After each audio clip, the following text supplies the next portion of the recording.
Well, after parting ways with their most effective head coach in over 20 years, the New York Knicks have hired Mike Brown to take the place of Tom Thibodeau in hopes of going a couple steps further this year by making and winning the NBA Finals. Joining me now to take a look at Brown's resume and what he'll mean for the team is our friend Geoff Magliocchetti. Jeff, always a pleasure to talk basketball.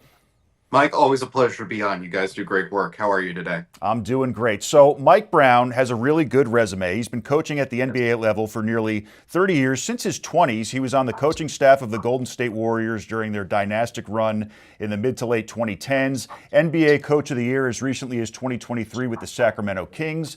Given the Knicks roster, how is Brown going to benefit this team?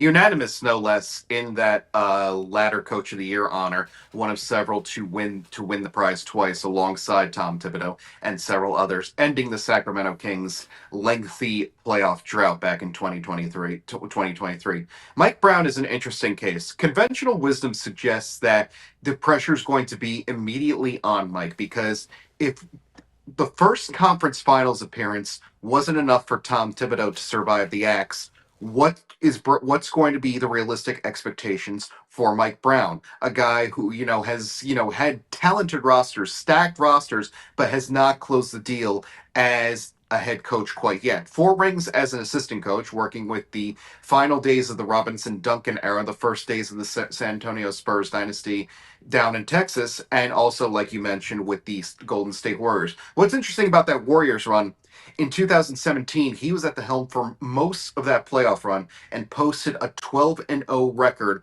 while head coach Steve Kerr recovered from a back injury. So he does have the chops, he does have the resume to work this out, but there will undoubtedly be pressure upon him. This was one of the more, less desirable spots for head coaches in this league, because if Thibodeau could be fired after 5 years, a ton of success, bringing the team to unprecedented heights in this new century, what will the expectations be for Brown? But at the same time, the pressure is off Brown. Now, this might be considered a hot take, but the pressure is more on the players than it is Brown.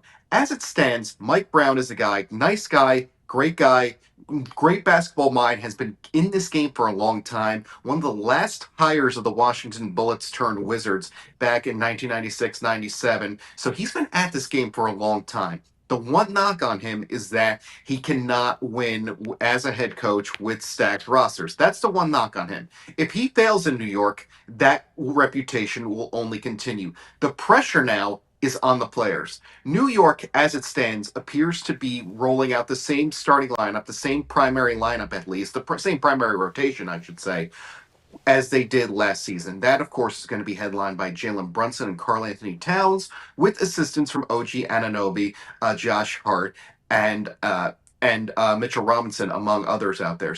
And Mikal Bridges. That's what I was forgetting. So this is going to be an interesting set for the Knicks to take.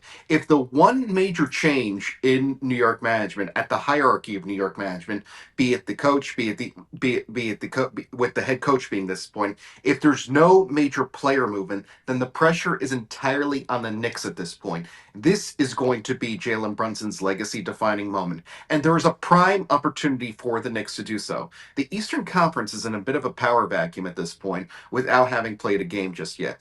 The Boston Celtics you're seeing some teams, they're either injured, they're either tearing down, or in the case of the Boston Celtics, both. Drew Holiday is already out of Beantown. You know they won't be having Jason Tatum next season, and there could be more trades on the way as they seek to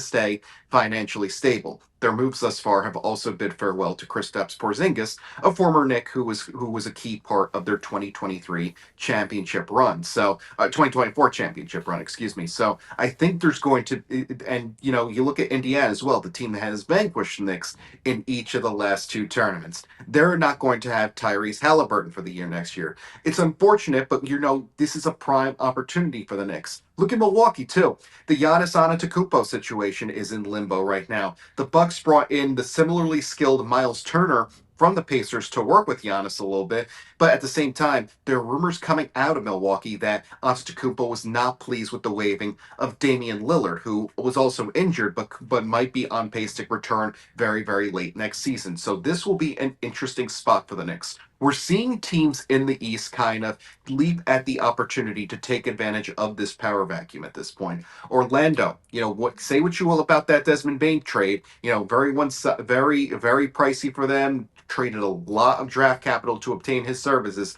It was a move. It was something that said we want to contend next year. Atlanta's another one. They obtained Kristaps Porzingis. They moved up in the draft to select Derek Queen, I believe. So, and Trey Young's coming back for another year. So this will be an interesting opportunity for them. They have last year's top pick, Zachary Risache, excuse me, in tow. So this will be a big opportunity for them. Eager to see what they do as we press forward. So this is a major opportunity for the Knicks at this point. And again, they're staying static. They're staying with what appears to be the same starting five. Rumors will persist as this offseason goes on. Kevin Durant has gone to Houston, so there's nothing to worry about there. But the rumor mill still contains, names like LeBron James, names like Giannis. The Knicks will be in the thick of those discussions, whether they want to be or not. That's how gossip travels in the NBA. It always seems to center around New York. But if they stick with the same starting five, a starting five that was very effective last year, won 51 games,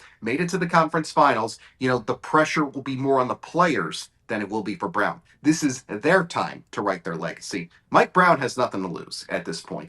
He has written his legacy, he has his reputation, but this is on the players at this point more than it is Brown. It's their chance to write their legacy. Now, while the Knicks make their moves in the offseason, the New York Liberty is in full swing. They started the season 9-0, and they've been playing about 500 ball since. They're still leading the Eastern Conference. Next couple games are against the Indiana Fever featuring Caitlin Clark, the same team that broke their 9-game winning streak. How important are these next two games, and do you think they can sustain their success into the second half of the season?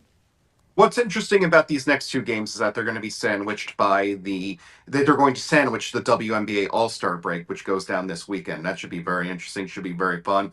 And ironically enough, it will be in Indianapolis, so that's a good thing. That'll be a fun thing to keep an eye on. So, but in terms of what these games mean to New York, this will be a nice little limited test for the Liberty, see where they are at this point, where they've come, and what they can do. John Paul Jones likely will not play. Most of this stretch, by the way, has featured several absences at this point. Since that 9-0 start, New York has gone 5-6, but they've been without John Paul Jones for most of this journey, the reigning WNBA Finals MVP the reigning WNBA Finals MVP from last fall, and they've also missed several other major contributors for brief stints of this stretch. Leonie Febish was out in Europe competing for Germany in Eurobasket, and Sabrina Ionescu, Natasha Cloud, and Isabel Harrison have all missed at least one game at this stretch. So it has been a long time since New York has played with a full roster on the floor of Barclays Center. So what we're seeing now with the Liberty, we're seeing the resilience build and grow with this group. We saw a nice little win last Tuesday against the Las Vegas Aces, one that did not contain any Asia Wilson for the second half, but at the same time they controlled her real well in the first half, held her to didn't let her get a field goal in, held her to 2 points before she had to leave with a wrist injury. And New York did not have, again, they did not have Jones, they did not have Cloud, they did not have Harrison that night. Sabrina Ionescu flirts with a triple double, 28, 8, and 8 in the 87-78 win. Sunday, they face an Atlanta Dream team that had their way with them down in the Peach State, and Atlanta jumps out to a 19-point lead yesterday.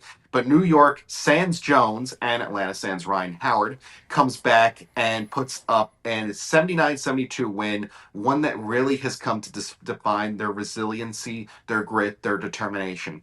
One stat that really stood out to me, that really stands out to me about this Liberty team, excuse me, is something I came across yesterday. During yesterday's game, the Liberty were outshot on the free throw line. Atlanta had 28 attempts, New York had 11. This yesterday's game, though, was the third time the Liberty have won a game where their opponent has at least 16 more free throws for them over the past two seasons. The rest of the league combined has put up 4 such wins. So I think that's a really interesting stat about this Liberty group. They're not trying to blame injuries. They're not trying to blame play. They're not trying to blame refs.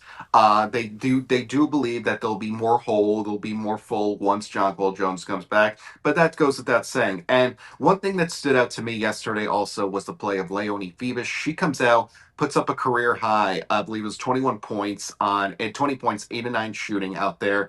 And she mentioned that she was more impressed with her defensive work because defense is where the predictability reigns. Defense you can control. Sometimes you're going to get those good looks, but they're not always going to go down. And we saw that complete effort from the Liberty in the second half yesterday, something that saw them come back from 19 points down and earn a huge win over a potential first round foe. And we're seeing in the WNBA this year, there's a lot. It feels like there's a lot more parity than it was last year. Indiana is, has been up and down. Caitlin Clark has been on and off the floor, but we've seen other risers come in. Aaliyah Boston has taken things to a new level. Kelsey Mitchell's on her way to the All-Star game. Sophie Cunningham has been a spark plug off the bench. So we're seeing Indiana work with the good and work with the bad because they have a Commissioner's Cup title to their name, defeating the defending champion of that tournament, the Minnesota Lynx, and whom the Liberty defeated in the WNBA Finals last fall, lost to them in that Commissioner's Cup last year. But we're seeing more parity because Indiana has been, up and down a little bit. Even Minnesota, which continues to lead the WNBA right now, fell to Chicago in a thriller on Saturday afternoon. So the Liberty are preparing themselves very well for what could be a turbulent yet exciting road ahead. Because one common theme they've said of this stretch is that, we might have to rely on some of these Death Stars, some of these, lesser heralded talents come playoff time. Look no further than the clincher against the Lynx last season. Niara Sabli comes up huge with a 14.7 rebound performance off the bench in the Game 5 victory. So the Liberty are preparing for bigger things, and if they win a few more games in the process, so be it. That's what they want to do, bide their time until John Paul Jones comes back. They do feel like they're turning a corner a little bit. Yesterday's game created the first instance of consecutive wins since winning their first nine, since that 9-game winning streak ended on June 10th. Well, it'll be an exciting couple of games to look forward to. Geoff Magliocchetti, thanks so much, as always, for taking the time today. Mike, appreciate your time and insight. Thank you for having me on. Keep up the good work, all of you. Thank you so much.